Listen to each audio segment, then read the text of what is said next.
Hello, fellow risk takers, and welcome to my worst investment ever. Stories of loss to keep you winning. In our community, we know that to win in investing, you must take risk, but to win big, you've got to reduce it. This is Andrew Stotts of A Stotts Academy, where we apply finance principles for people facing four different challenges. Investors who want to manage their stock portfolio, aspiring professionals who want to learn how to value any company in the world, business leaders who want to make their companies financially world-class, and even beginners who just want to learn how to implement a simple lifetime investment plan. Join the Academy at myworstinvestmentever.com/academy and get free access to the short course I created called 6 Ways to Lose Your Money and 6 Strategies to Win. That course comes from what I've learned from all these podcast interviews. And now on with the show. Again, this is your worst podcast host, Andrew Stotts, and I'm here with featured guests, Nathanial Bibby. Nathanial, are you ready to rock? Ready as ever. Born ready. Born ready. I have no doubt. I've just been watching your YouTube channel, and I've been pretty excited by just listening to you talk about some of your accomplishments, which, you know, I was watching this one where you were on one of the TV shows, Ticker TV Australia, and the lady was like, it's just amazing to think that you've won this, you know, designation and all that. And it was just pretty exciting. So let me tell the audience a bit about you. Nathanial Bibby ranks #1 in the Asia Pacific region on the Social Media Marketing Institute's top LinkedIn marketers list. And he won best use of LinkedIn at the Social Media Marketing Awards 2019. He is a 2-time finalist for the 2020 Social Media Marketing Awards for his campaigns Monday Night Live and LinkedIn versus Instagram.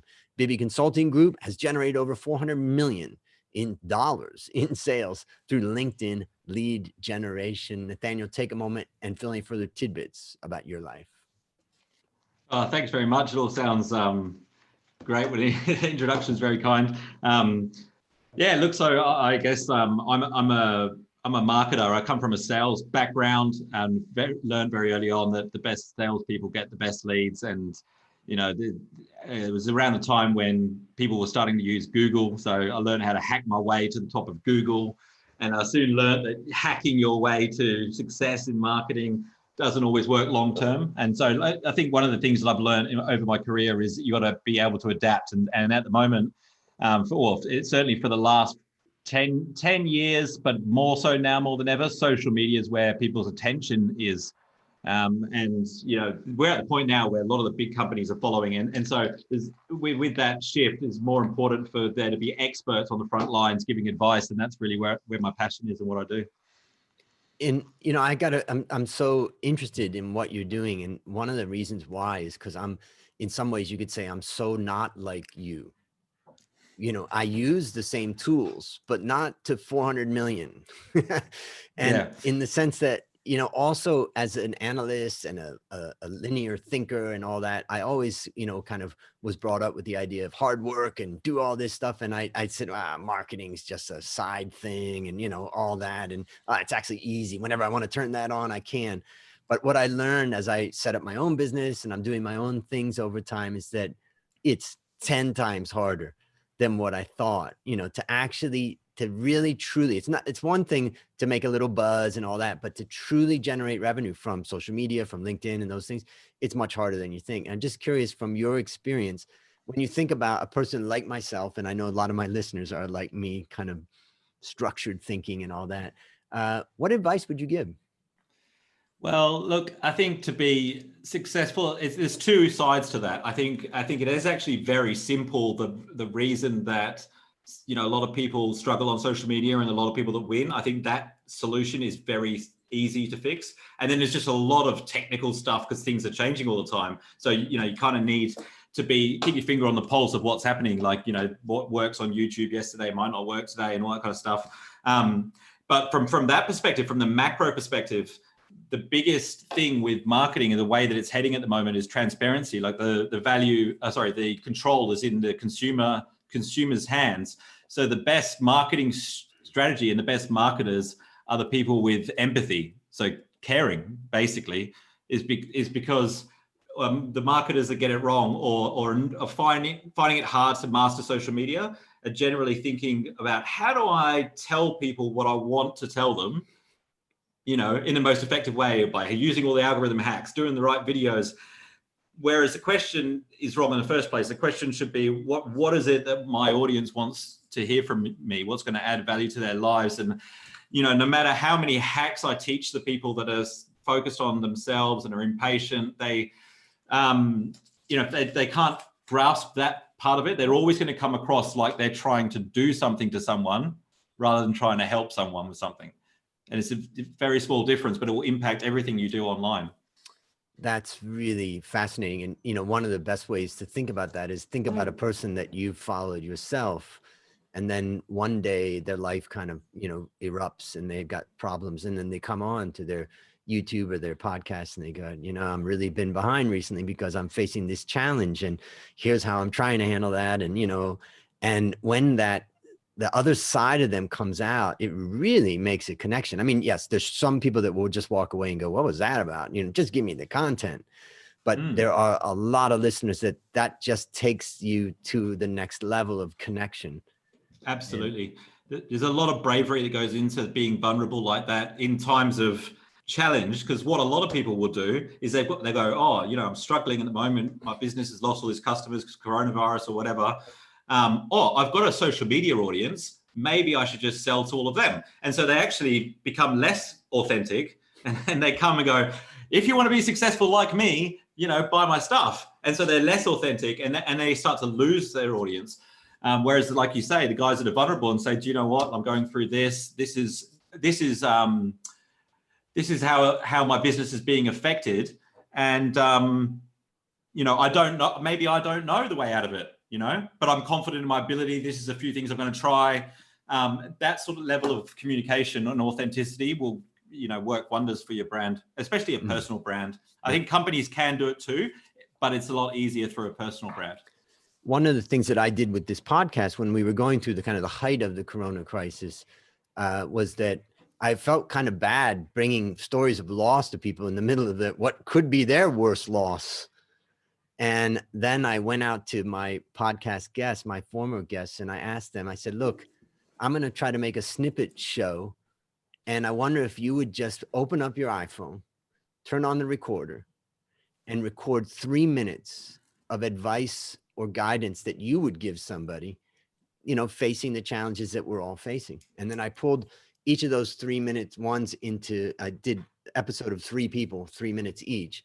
And then I kicked off the episode saying, during this tough time, let's listen to advice from some of these people about how they can handle it. I learned this and that. And then those episodes turned out to be pretty good, because when you talk about, I'm writing down the words that you said vulnerable, you said authentic, you said empathy, we're all going through this life together. In fact, as I, teach in my class, one of my classes about valuation, and they say, well, how do I forecast a company's profit? How do I really, what's the secret? And I said, you make it up. And they're like, what? No. But, you've been an analyst for years. I said, we're all making it up in this life. Yeah. We're all making it up. So. Absolutely. Yeah. All right. Well, let's talk about empathy and vulnerability, because now it's time to share your worst investment ever. And since no one goes into their worst investment thinking it will be, tell us a bit about the circumstances leading up to it, and then tell us your story. Well, look, I think that one that's probably going to be beneficial to most people listening is, my family lived in Hong Kong, and I'm from England originally. I went to boarding school in Australia when I was 10. And so, I see my family maybe, 5-6 times a year, but constantly trying to think of ways to get their attention. It was very important to me what, especially my father thought about me, and so a lot of what I did at university and very early on in my career was geared towards the opinions of other people. And, they are people I love very much, particularly my father. And I thought it was my responsibility to solve all of his problems, you know, in business and stuff like that. And, you know, I went and worked with him in Phuket, actually, not too far from where you are, doing property development. And we were very successful in terms of sales and so on. And then, of course, like Dad just buys more problems, buys more land, buys more developments. And cut a long story short, like, you know, and my dad's a fantastic businessman, but if you're basing what you do in life on other people's opinion of you, you will never actually be fulfilled. It does not actually matter too much what your friends and your parents think of you. And I see so many people not doing what they want to do because of this very reason. And it took me like another year in working in this job that I hated in Hong Kong, that, you know, I didn't really like very much. And then I, you know, tried a couple of other things. It took me probably about 6 or 7 years to actually do something that I wanted to do. And when I started my company, no joke, most of my best friends and family, like I could not talk to them for 6 months because they literally didn't believe what I was doing. They thought I was making it up. They thought I was on drugs. They just, you know, thought I was crazy. And it's been the most rewarding thing I've ever done, you know. And I started my company with no money, no electricity, getting evicted from my apartment, just quit my job. So it's from a very, very much a place of desperation. And I think, you know, what you were saying before we hopped on the podcast about hard work, sometimes, you know, or quite often actually, the things that we put the most effort into and come from a place of desperation could be the most rewarding things in life. I'm just so grateful that I get to do what I love every day and have an impact on people. And I just wish that more people could have that. And I just think, you know, ignoring the opinions of others and listening to this one is a key part of that. And so when I think it's great what you're doing, talking about, you know, worse investments and your losses, but I mean, to me, like, you know, the ideal way to look at it is that there is no losses and there are only lessons. And, you know, I think you either win or learn. And that way, you know, mistakes are probably a good sign that you're trying hard enough, you know, and it leads you to the path to success. Mm. And, you know, I was a person that was kind of brought up with the idea of getting approval and, you know, what could be called people pleasing, or, you know, wanting people to like me and all that stuff. And, you know, there's good aspects to it, but there's other challenges to it. And when I think about the risks that it poses, you know, that you live your life for someone else. And like the worst case of that is simply that you leave this world having never really realized who you are, what you're doing, you know, like you just constantly you're a little bit of a zombie walking through this life. Yeah. I'm just curious, when you started to realize that you had to move from a mindset of approval to a mindset of being yourself, was it scary? Was it easy? How did it, you know, what was that transition like? Was it fast? Was it took a while? Well, I think because I had lost, well, I quit my job because I hadn't been paid in 3 months. I was in all this debt, you know. My electricity got cut out and I was getting evicted. It was all happening at once. And, you know, I called my parents, asked for help. And it's like, it was just for a few reasons, like they wouldn't help me. So it was the first time in my life where I realized, shit, I'm on my own. Like here, who else am I going to help me? And so you sit in this dark apartment. I got 2 extension cables, connected them together so I could use the power socket in the stairwell of my apartment block. And I sat under a desk lamp and wrote my business plan, because what happened is that feeling of desperation where it's like, well, you're on your own here, you're on your own here. And all of a sudden, it was a very special moment. I felt this rush of energy and it became a very empowering thing. You know, you're on your own. Well, I was like, that's awesome, because who else is better to help me than myself? And it became something that I became very motivated. I was just working all the time during that stage. I probably wasn't very healthy, and, you know, my relationships with my family and friends weren't that good at that time. But what happened is, you know, I roll into, you know, a year later, I roll into Christmas, or I roll into a family function. I've got 7 staff working for me. I'm making a big impact. And all of a sudden there's something that didn't happen before, is I get respect, you know? So, you know, even though it might feel uncomfortable at the start and people will judge you, people will resist you changing altogether. Mm-hmm. When you succeed in that, they will respect you like they never have before. It's interesting because, you know, in some ways, you know, it's a difficult one to figure out, because in life, you don't want to live your life looking for approval, but yet in the end you get respect, which is a form of approval, so it's like you never really completely get away from that. We want to be seen as We someone all that's do, yeah. successful or someone that's good. All right, and so let me ask you. I mean, first I'll just talk about a couple of things that you made me think of from this. And the first one is that I think the challenge in life is to be more of you. Yeah. The challenge is not to be like someone else. The challenge is not be to do like someone else. The challenge is just to be more of you, because ultimately you are special. You are the only one, and you are your uniqueness. Now, Yeah. the other thing that it reminds me of is when So true. when I had actually been in rehab when I was younger, and I graduated after 3 different rehabs, and I was finally clean. And this was 1993, and I graduated from high school. I was in June 1983, and my mom said, "Well, you turn 18 in a month, and when you turn 18, you got to move out." And I just thought, why? Wait a minute. I just made it through all this. And she's like, nope, you got to go out and do it on your own. Mm. And I remember my dad taking me to the apartment that I got, which was just a room in a boarding house near a university. And, that night, that first night, I just got on my knees and cried. I was just like, man, I was scared. And I didn't have tools to deal with it. I mean, I was just barely out of rehab. I was a very big risk that I could go back and start using drugs or whatever else. I had 12-step program as my guide, really, and the friends around me. But also I didn't have an education. I didn't have money to go to university. And I knew at that moment that, yeah, like you say, there comes a point in time where you realize only I can get myself out of this. Yeah. And then you start to throw yourself into it. And then I went, different directions, but ultimately I realized that I've got to get educated and I've got to figure out a way to do it. And there was a woman that came along in my life that worked for the state government, and she came up with the idea of getting me into university through a minor grant from the government. And I took that, and that was the beginning of my university education. And the last of my university education was when I was 50, when I finished my PhD. So, we suffer and then we fight ourselves out. And it's through that fight that we create the great things. Anything you'd add? I just congratulations. That's a Yeah. fantastic story, and going through something like that, it does give you the opportunity to get to know yourself on a much deeper level.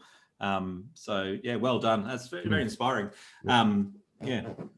Yeah, I mean, I think the thing that I took away from it too is that truthfully, I was really pretty happy. I worked in a factory. I was clean and sober.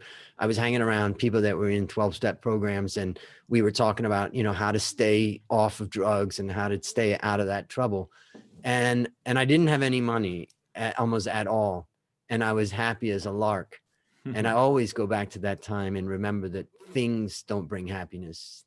What Absolutely. brings happiness is peace with yourself, good people around you, and you can make it through anything. You can make it through losing everything. You can make it through losing all the money that you have.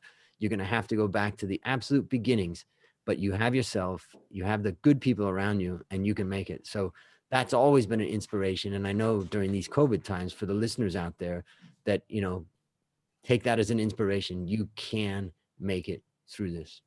So Absolutely. based upon what you've learned from this story and what you continue to learn, what one action would you recommend our listeners take to avoid suffering the same fate?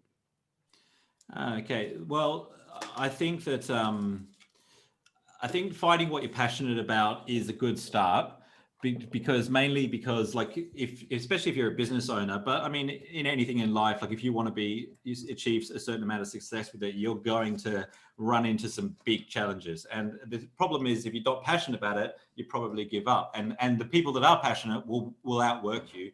So that's the first thing. The second thing is, like, it's quite especially if your business is struggling, or you've lost some money recently, or lost relationships. It's hard to focus on anything other than your own needs and what you want. I've found that if my business is struggling, it's normally because I'm focusing on myself and what I want, and being selfish. Like, the secret to being good at business is adding more value. And I think that the secret to life is actually giving. Secret to living is giving.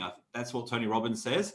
And I think that sometimes we just need to remind ourselves of that. And if you make that shift and you just start adding value without expectation, in my experience, all the things that you need will get taken care of.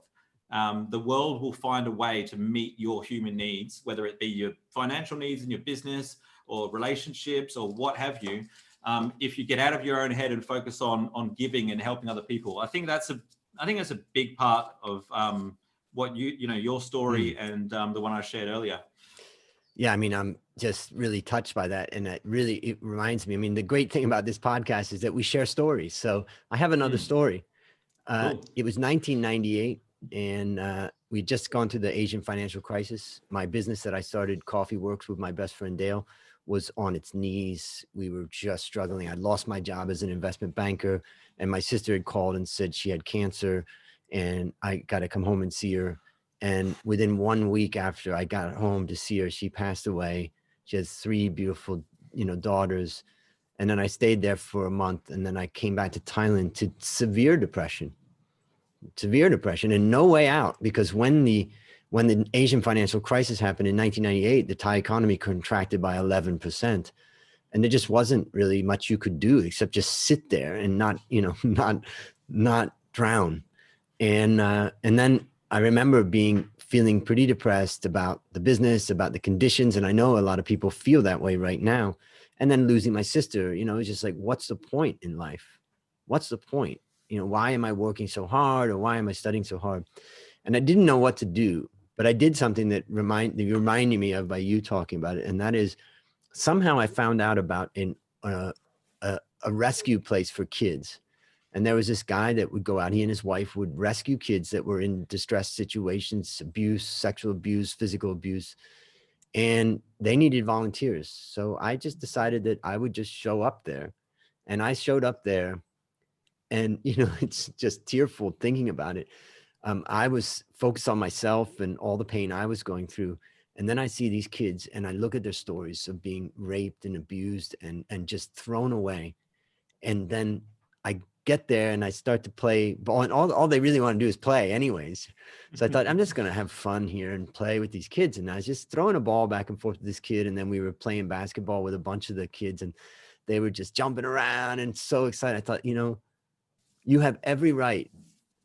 This kid has every right to sit in a corner and be depressed for what the treatment that they have received from their parents or their friends or the people around them.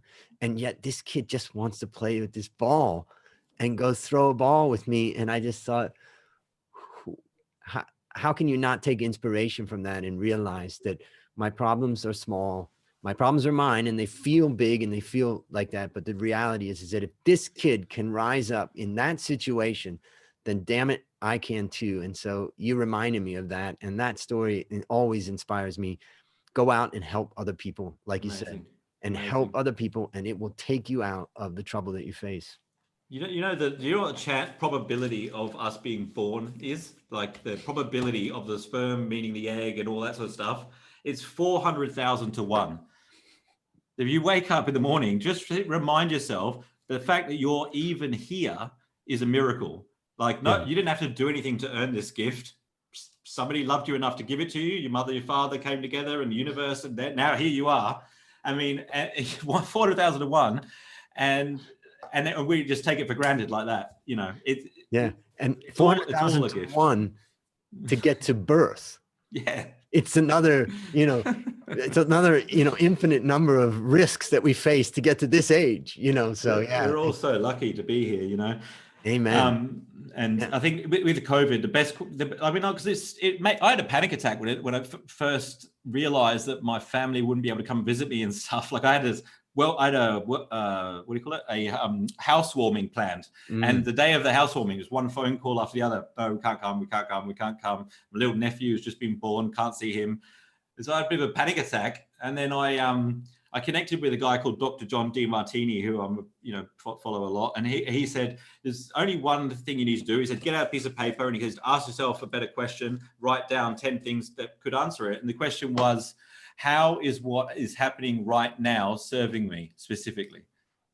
You know, how is what happening right now serving me specifically? Because quite often we'll just accentuate the negatives and not look at positives. The reality is there's always both sides to every situation. It's just whether or not you see the positives from it. So this could be a good opportunity for you to learn. It could be an opportunity for you to work on your health. It could be an opportunity for you actually to reconnect with family members that you haven't connected with, or think about your career, or so many different things that could be a benefit of coronavirus. We just got to ask ourselves better questions. Beautiful. All right, last question. What's your number one goal for the next 12 months?